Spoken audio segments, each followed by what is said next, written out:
Assalamualaikum warahmatullahi wabarakatuh. Waalaikumsalam warahmatullahi wabarakatuh. Gimana kabarnya hari ini? Alhamdulillah, luar biasa. Allahu Akbar. Apakah hari ini pada puasa? Puasa, Bu. Alhamdulillah. Oke, sebelum memulai pembelajaran hari ini, Ibu absen dulu ya. Apakah ada yang tidak berangkat hari ini? Berangkat semua. Oke, sebelumnya materi minggu lalu kita sudah membahas tentang ekosistem ya. Sekarang kita akan membahas yang berkaitan dengan ekosistem, yaitu komponen biotik dan Abiotik. Sebelum masuk ke materi, Ibu akan menjelaskan tujuan pembelajaran kita pada pagi hari ini, yaitu peserta didik mampu mengidentifikasi komponen biotik dan abiotik di lingkungan. Kemudian, peserta didik mampu mengelompokkan komponen lingkungan menjadi biotik dan abiotik. Kemudian, peserta didik mampu menjelaskan hubungan biotik dan abiotik dalam ekosistem. Kita membahas sedikit apa itu ekosistem ya. Ada yang tahu? Aku. Silakan, Uswa. Ekosistem adalah suatu kesatuan yang terdiri dari komponen abiotik dan komponen biotik yang saling berinteraksi. Betul sekali.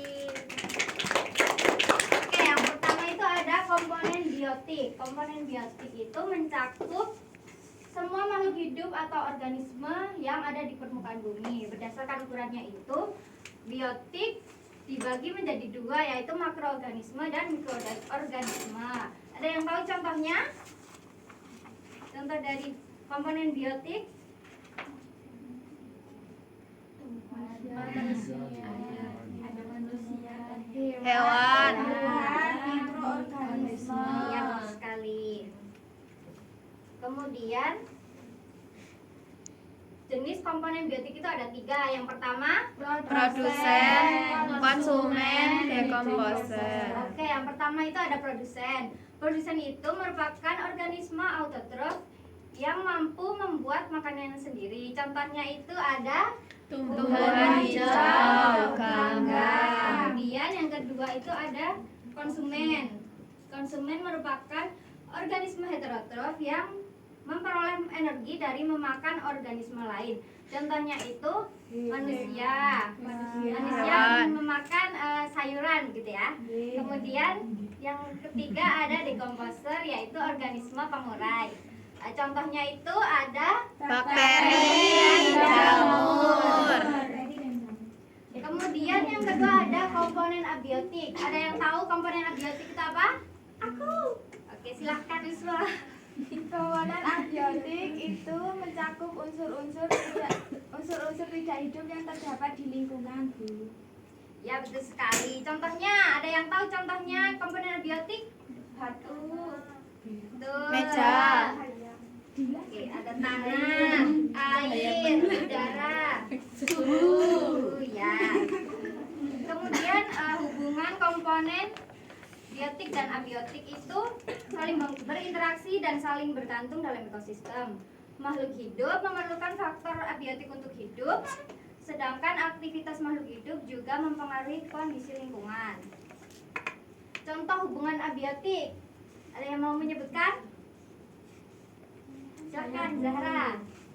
Contoh yang pertama itu ada tumbuhan dengan air, terus ada tanah dan ada cahaya matahari. Yang kedua itu ada tumbuhan dengan tanah. Yang ketiga ada ikan dengan air.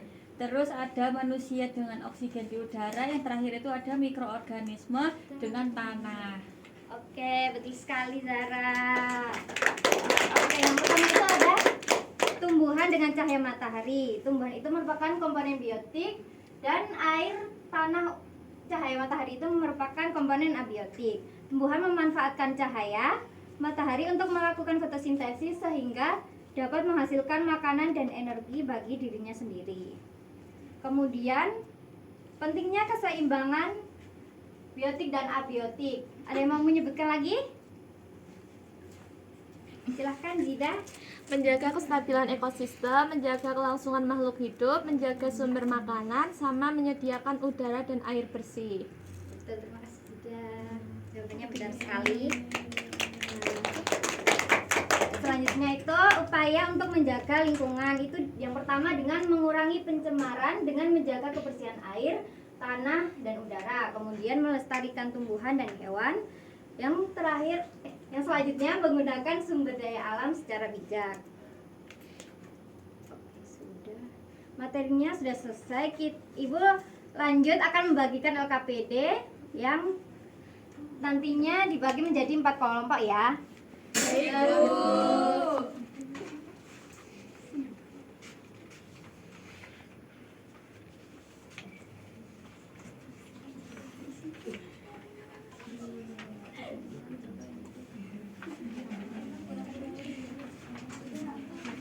Ibu beri waktu 2 menit ya.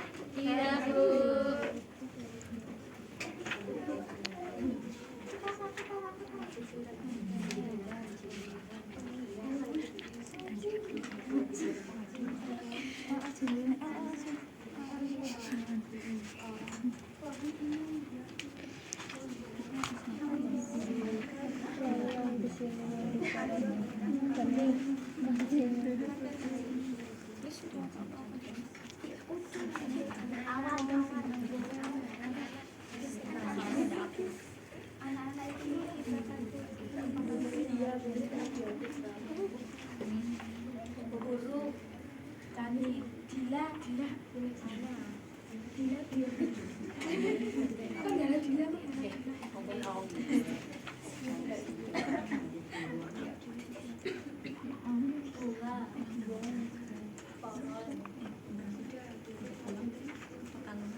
Apakah sudah semuanya?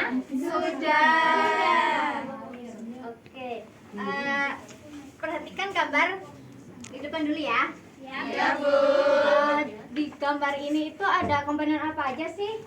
Biotik dan abiotik. Untuk komponen biotik itu ada apa aja? Yang pertama, Manusia,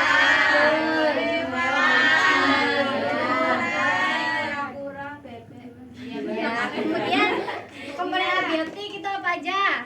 matahari, Oke, bagus sekali. Dari tadi diskusi tadi, apakah ada yang ingin menyampaikan? Saya Bu. Silakan Ayu.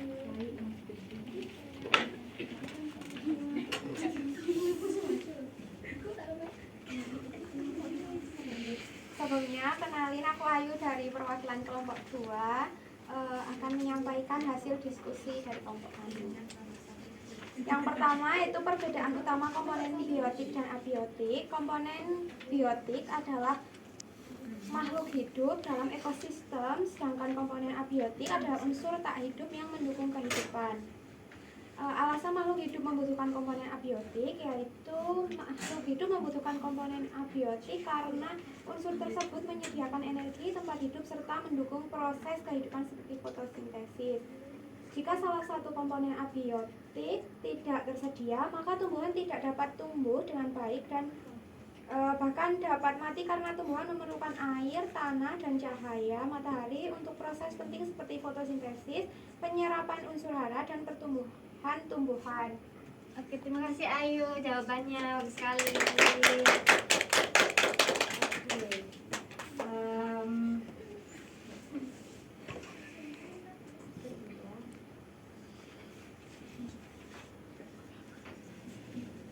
Oke, dari jawaban Ayu tadi itu jika komponen abiotik dan biotik tidak tersedia, maka tumbuhan tidak dapat tumbuh dengan baik atau bahkan mati karena tumbuhan memerlukan air, tanah, dan cahaya matahari untuk hidup ya. Oke, sekarang sebelum mengakhiri pembelajaran hari ini, ada yang mau menyampaikan kesimpulannya? Silakan Wahida. Ekosistem merupakan sistem yang terbentuk dari interaksi antara komponen biotik dan abiotik. Terima kasih Wahida atas kesimpulannya. Apakah pembelajaran hari ini menyenangkan? Menyenangkan. sekian. Kita tutup dengan doa dulu ya. Berdoa dimulai. Berdoa selesai. Pembelajaran ini sudah selesai. Mungkin mohon maaf atas penyampaian yang kurang ya lah gitulah. Wassalamualaikum warahmatullahi wabarakatuh. Waalaikumsalam warahmatullahi wabarakatuh.